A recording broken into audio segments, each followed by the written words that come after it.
안녕하세요. 판도라입니다. 판도라의 격리실무 이번 시간에는요. 공짜로 들어온 물건 어떻게 회계 처리하나요? 라는 이야기 나눠보도록 하겠습니다. 저는 이지집합 건물 회계 컨설팅 하고 있고요. 공동주택, 교육의 모든 것 에듀파에서 강의하고 있습니다. 즉 자산수중이익 처리 방법이죠. 공짜로 들어온 거 어떻게 해야 되나요? 판도라님, 시행사에서 제설차를 구매하라고 돈을 지급하셨는데 어떻게 처리할까요? 라고 물어보셨어요.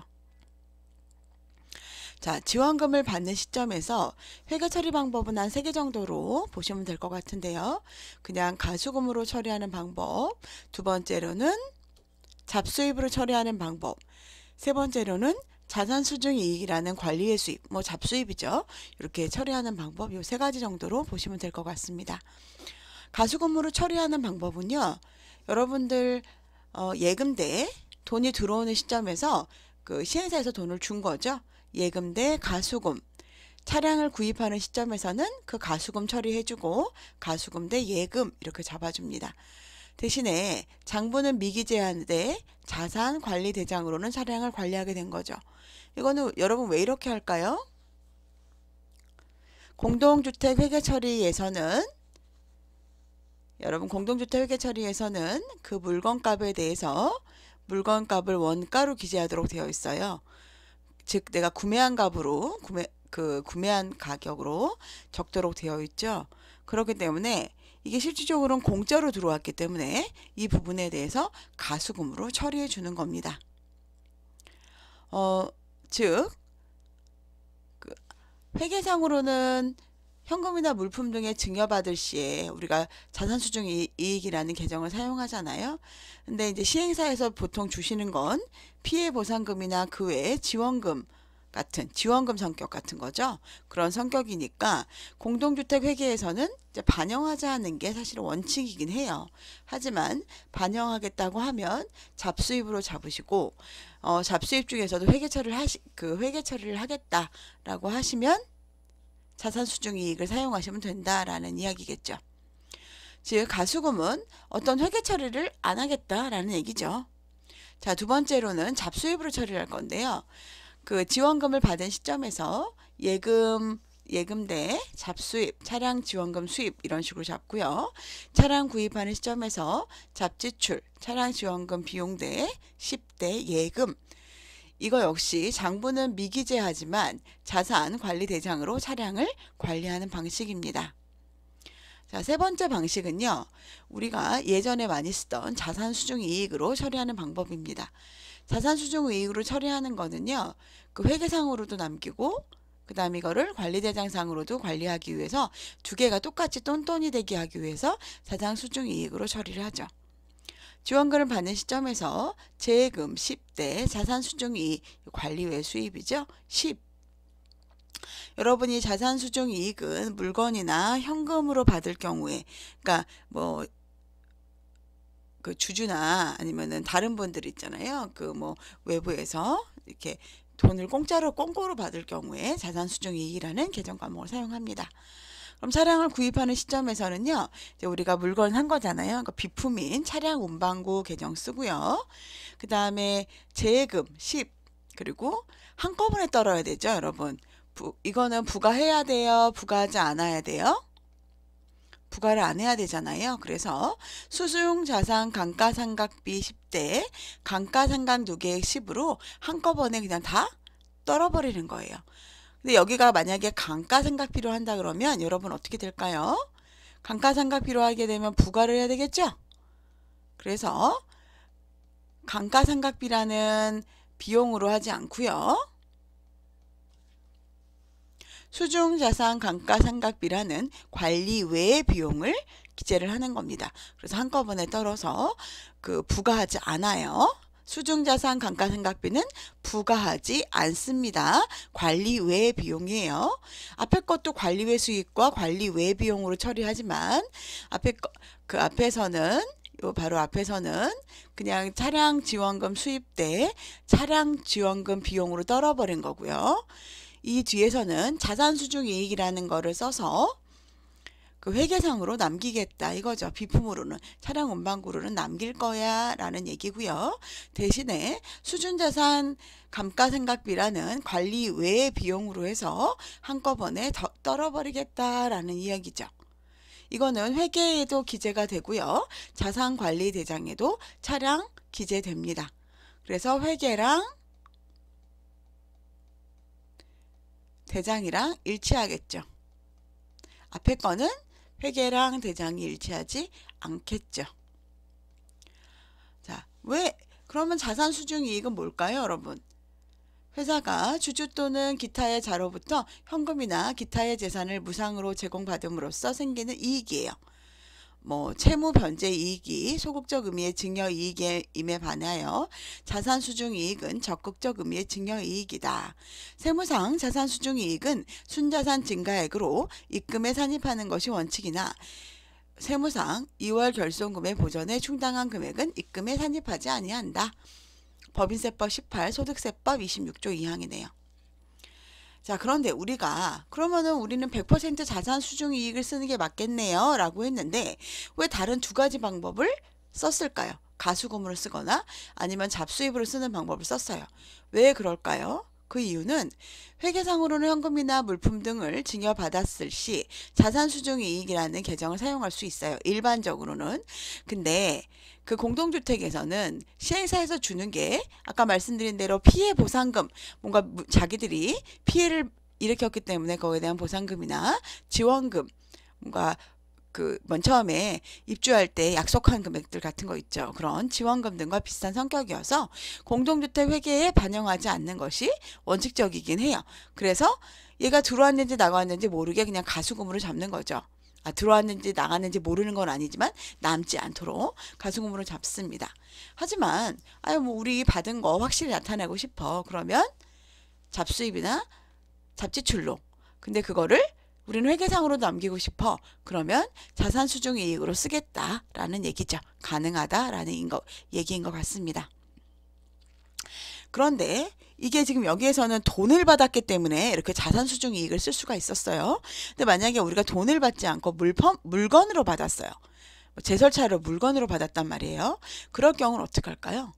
공동주택 회계처리 기준에서는 물건값은 원가, 구매가로 기재한다라고 써 있습니다. 그러니까 우리가 공짜로 받았잖아요. 무상으로 받았을 때는 원가가 얼마일까요? 0원이겠죠? 근데 여러분 회계 처리할 때 자산 수준이랑을 쓰고 싶어요. 근데 이거를 0원으로 만약에 금액을 쓰면 저장이 될까요? 안 될까요? 저장이 안 되겠죠. 그래서 회계로는 처리하지 않고 대장상으로만 정리하는 게 회계 처리 기준에는 맞습니다. 예전에 2017년 이후에는 자산수중이익이라는 계정과목 꽁꼬로 들어온 거에 대해서는 이렇게 계정과목을 잡는 경우가 많았어요. 그런데 위탁사에 따라서는 관리 차원에서, 왜냐하면 회계하고 관리하고 대장하고 맞아야 되잖아요. 그렇기 때문에 관리 차원에서 무상 취득이라도 회계와 관리 대장을 맞추기 위해서 자산수중 이익으로 처리하세요. 뭐 1원이든 아니면 얼마든 이렇게 처리하는 곳도 있어요. 요거는 이제 위탁사에 문의하시고요. 대신에 회계적으로 맞는 처리 방법은 아니다라는 거. 자, 또한 그러면 집합 건물의 그 자산 수중 이익은 어떻게 처리할까요? 우리 공동주택에서는 원가로 처리하라고 그랬잖아요. 그러니까 즉 들어온 금액으로 하라고 그랬는데 집합 건물에서는요. 이거는 유형자산으로 잡아야 되고요. 무조건 공정가치로 처리하도록 되어 있어요. 그럼 여기서 공정가치는 뭘까요? 한번 알아볼까요? 공정가치는 합리적 거래를 전제로 다른 당사자 간 자산이 거래될 수 있는 가격을 말해요. 즉 시장 가격을 이야기한다고 합니다. 2012년에 도입될 국제회계 기준에서는 기업들은 보유한 자산을 공정가치인 현재의 시장 가격에 맞춰 평가해야 한다라고 되어 있네요. 이거는 저는 그런 생각이 들어요. 기업이 만약에 이거를 과대하게 자신의 그런 자산을 높이거나 낮추거나 하면 문제가 되겠죠. 원래는 100원짜리인데 이거는 내가 원하는 대로 할 거야. 그래서 2,000원으로 하면은 이 회사의 가치가 올라가겠죠. 그렇기 때문에 집합 건물 회계 그렇게 하면 안 된다라는 겁니다. 합리적인 거래를 전제로 다른 사람들이 봤을 때도 요 정도 가격이야 라는 가격으로 기재를 해라. 이런 얘기죠. 공정가치로 처리해라 라는 이야기입니다. 공동주택은 근데 뭐 이렇게 해서 자산평가 받아갖고 이 아파트가 뭐 이 아파트 이 자산이 높으니까 값이 높아 이러진 않잖아요. 아마 그래서 이게 좀 차이가 있는 것 같습니다. 보니까 단지마다 이게 처리 방법이 좀 다르다고 하시더라고요. 저는 이거를 그 많이 보지는 못했는데 이렇게 현금으로 주시는 것들도 많이 좀 있다고 하더라고요. 단지마다 처리 방법이 다르고 여기서 만약에 회계상 비품으로 잡고 싶은 경우는 이거 여러분 현금으로 받았을 때만이에요. 현금으로 받았을 때 저 얘기를 하는 거예요. 현금으로 받았을 때 물건으로 받았을 때는 회계 처리 기준에 0원으로 되어 있는데 제가 그걸 제가 맘대로 하라는 얘기 아니에요. 현금으로 받았을 때는 그 비품으로 잡고 싶을 때는 자산 수중 이익을 쓰시고 그렇지 않을 때는 가수금이나 아니면 잡수입, 잡지출 이렇게 쓰시면 될 것 같아요. 정확한 답변은 단지의 상황에 맞춰서 국토교통부나 뭐 공동회계처 저희 중앙 공동주택 그쪽에 문의하시는 걸 아니면 여러분들 과태료 때리는 지자체에 문의하시면 될 것 같습니다.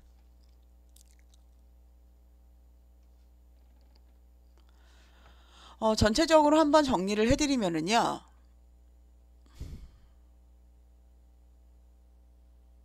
물건을 공짜로 받았을 때, 공짜를 받았을 때, 무상으로 받았을 때는, 공동주택 같은 경우에는 회계 처리 기준에 원가로, 우리가 구매가로 하라 그러기 때문에 0원입니다. 그래서 회계 처리가 안 들어가는 게 맞아요.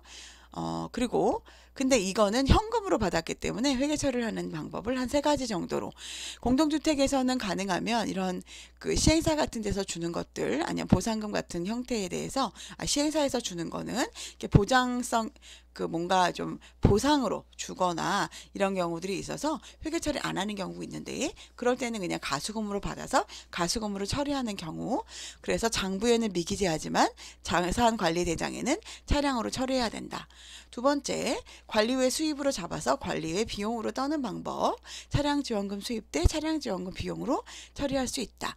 이거 역시 장부는 미기재하지만 자산관리대장에서 차량으로 관리되면 되겠죠. 세 번째로는 자산수중이익이라는 거를 사용을 하는데 자산수중이익이라는 거는 회사가 주주 또는 기타의 자로부터 현금이나 기타의 재산을 무상으로 제공받음으로 생기는 이익이죠. 그렇기 때문에 돈이 들어왔을 때 재해금 대 자산 수중 이익이라는 관리 외 수입을 사용을 하고요. 그거를 이제 물건을 구매를 한 다음에 돈은 재해금이 나가겠죠. 그 다음에 이거를 부가를 해야 되잖아요. 원래 여러분들 원래 우리가 물건을 살 때는 다 부가를 하죠. 그렇기 때문에 감가상각으로 하지 않고요. 감가상각비라는 계정으로 쓰지 않고요. 그 수중자산 감가상각비라는 관리 외 비용 계정으로 해서 한꺼번에 떨어버린다라는 얘기입니다. 이거는 회계상으로도 기재되고 자산관리대장에서도 기재가 됩니다. 아까 말씀드린 대로 그 피해보상금이나 그 외 그 지원금 성격이어서 공동주택 회계에서 반영하지 않을 때는 가수금으로 반영할 때는 잡수입으로 해서 그리고 회계 처리가 될 때는 자산수중이익으로 쓰시라 얘기고요. 대신에 물건을 아까는 현금으로 받았기 때문에 제가 이렇게 처리한 건데 무상으로 물건을 받았을 경우에는 회계상으로 원가로 하기 때문에 실질적으로는 회계상으로 기재하지 않는 것이 맞다. 하지만 위탁사에서는 가끔은 회계상과 장부상을 맞추라. 즉 관리상의 편의를 위해서 맞추는 경우도 있다라는 얘기입니다. 반대로 집합건물에서는 유형자산을 무조건 잡아야 되고요. 무조건 공정가치로 처리하도록 되어 있어요. 아까 말씀드린 대로 사유는 우리가 내 맘대로 유형자산을 너무 높여서 우리 그 회사의 가치를 높여야 되기 때문에 높여야 되기 때문이 아니고 높일까봐 그런 것 같다는 게 저의 생각입니다. 여기 그렇게 공정가치로 처리하도록 되어 있네요.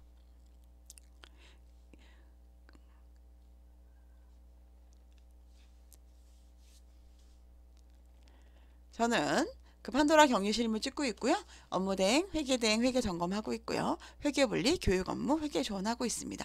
세무 대행과 회계 감사, 장기 수완 중단감도 하고 있어요. 긴 영상 봐주셔서 감사하고요. 이 부분에 대해서 저도 사실은 국토부에 정확하게 질의를 해보지는 않았어요. 왜냐하면은 이거를 제가 또 국토부에 질의를 자꾸 하면 어떤 근거가 나와서 이거에 대해서 다르게 처리를 하면은 문제가 생길 수가 있더라고요, 자꾸. 그래서 이렇게 크게 문제가 되지 않는 거는 가능하면 저도 질의를 안 하려고 하고 있습니다. 국토부에 질의하면 가장 정확하겠죠, 사실은. 근데 저희가 안 하는 이유는 이거를 제가 이제 질의를 해놓으면 어떤 지침이 되잖아요. 그래서 저도 그냥 이런 방식 세 개를 처리를 해도 크게 문제가 되지 않을 것 같아서 이렇게 설명을 드렸습니다. 근데 여러분들이 나는 정말 이거를 너무 정확하게 하고 싶어 그러시면 당연히 질의하셔서 답변 받으셔서 하세요. 저는 일반적인 내용을 설명을 드린 거예요. 좋은 하루 되시고요. 구독과 좋아요, 알림 설정, 다정한 댓글 감사합니다. 그리고 저희 회사에 문의가 필요하신 분은 02-6959-3786이나 유지빌드@네이버닷컴으로 전화 주세요. 오늘 행복한 하루 되시고요. 주말이라고 다들 좀 여유 있으신데 저는 강의록 지금 5개 지금 준비하고 있어가지고 열심히 하고 있습니다. 이게 마지막 직무교육 강의인 것 같아요. 빨리 끝나고 좀 다른 업무 해야 되는데 여기에 너무 오랫동안 매달려 있는 것 같네요. 얼른 마무리 지겠습니다. 여러분 행복하시고요. 다음에 또 뵙겠습니다. 내일은 더 행복하세요.